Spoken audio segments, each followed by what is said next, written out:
Hello दोस्तों, स्वागत है आपका हमारे YouTube चैनल में। जैसा कि दोस्तों थंबनेल को देख के आप समझ ही गए होंगे कि आज की वीडियो में हम देखेंगे कि जब भी हम कहीं पर ज़मीन लें या प्लॉट लें तो हमें किन किन बातों का ध्यान रखना चाहिए। तो आज हम इन सब चीज़ों को यहाँ पर देखेंगे। सबसे पहले दोस्तों, जब भी हम प्लॉट लेते हैं तो हमें उसकी लंबाई चौड़ाई को एक बार खुद से भी नाप लेना चाहिए, खुद से भी मेज़र ज़रूर कर लेना चाहिए।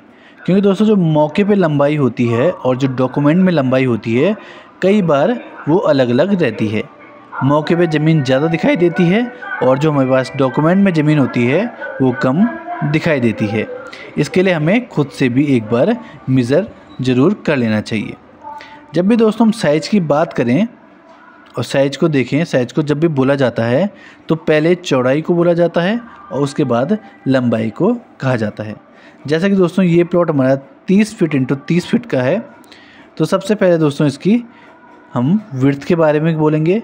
विड्थ को लेते हैं, उसके बाद हम लेंथ को बोलते हैं।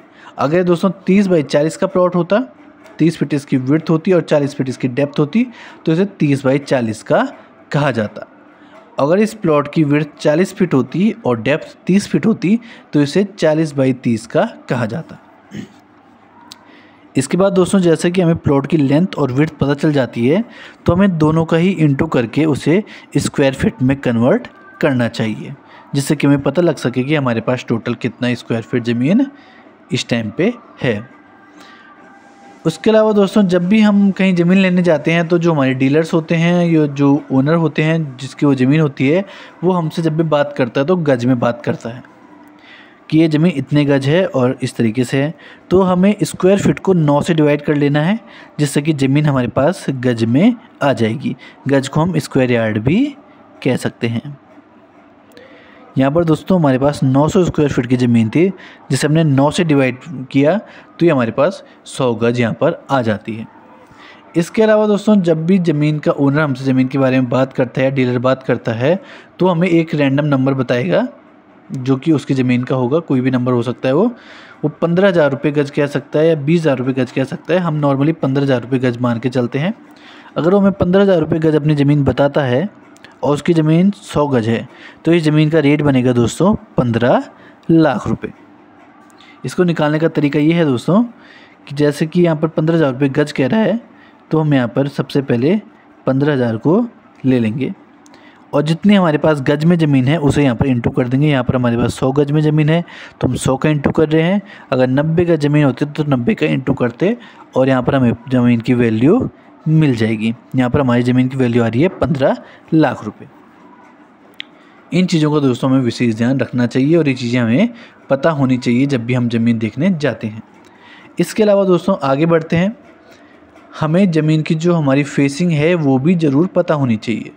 ज़मीन की फेसिंग निकालने के लिए दोस्तों हमें प्लॉट के बीचों बीच खड़ा हो जाना है और अपने फ़ोन पे कंपास खोल देना है और ज़मीन जो दोस्तों हमारा फ्रंट डायरेक्शन है प्लॉट की, उसकी तरफ फेस कर लेना है, जिससे कि हमें उस ज़मीन की फेसिंग का एग्जैक्ट पता चल सकता है और पता चल भी जाता है।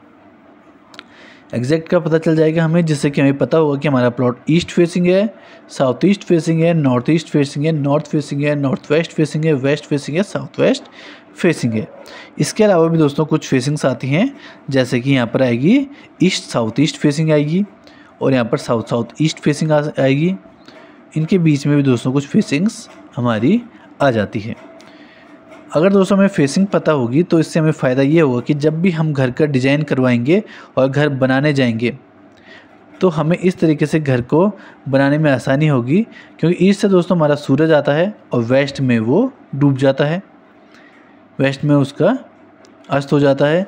तो इसमें हमें पता होगा कि मॉर्निंग में हमें यहाँ पर सनलाइट मिलेगी और जब हम घर का डिज़ाइन करें तो हम इस तरीके से कर सकते हैं जिससे कि हमारे घर में मैक्सिमम सनलाइट पहुंच सके। इसके अलावा अगर हमारा वेस्ट फेसिंग का घर है तो हमें पता होगा कि इवनिंग के टाइम पे हमारे घर में डायरेक्ट सनलाइट आएगी और उसके अलावा दोस्तों ऊपर से सनलाइट आएगी और इवनिंग में वो वेस्ट से अगर हमारा घर है तो हमें ये पता होगा कि मॉर्निंग में हमारे घर के बैक साइड में सनलाइट आएगी और इवनिंग में हमारे घर के फ्रंट साइड पे सनलाइट आएगी। उसके हिसाब से हम घर को डिज़ाइन करेंगे। सेम हम साउथ नॉर्थ को भी कंसीडर करेंगे। और एक और चीज़ है दोस्तों, अगर आपका प्लॉट साउथ फेसिंग का है और अगर आप लोग वास्तु में यकीन करते हैं और उस एरिया में ज़्यादातर लोग वास्तु में यकीन करते हैं, तो आपको एक फ़ायदा मिल सकता है कि साउथ फेसिंग का जो प्लॉट होता है दोस्तों, उसका रेट 10 से 15% कम होता है नॉर्मल ईस्ट, नॉर्थ और वेस्ट प्लॉट के अकॉर्डिंग। तो दोस्तों अगर ये 15 लाख का प्लॉट था ईस्ट फेसिंग, नॉर्थ फेसिंग या फिर वेस्ट फेसिंग का, तो साउथ फेसिंग के प्लॉट में आपको 10 से 15% की छूट मिल सकती है। आप वहाँ पर इतना बार्गेन कर सकते हैं। तो ये प्लॉट आपको 13,50,000 से लेकर 12,80,000 रुपये में पड़ सकता है। तो दोस्तों ये छोटी छोटी बातें अगर हमें पता रहेंगी तो हम प्लॉट लेते टाइम अच्छे से बार्गेनिंग कर सकते हैं और हमें पता चल जाता है कि ये प्लॉट की वैल्यू कितनी निकल कर आ रही है और किस तरीके से गज निकाला जाता है और किस तरीके से प्लॉट को लेंथ और विड्थ को बताया जाता है, जिससे कि हम अच्छी तरीके से नेगोशिएट कर सकते हैं। अब मिलते हैं दोस्तों आपको नेक्स्ट वीडियो में, तब तक के लिए दीजिए इजाज़त। धन्यवाद।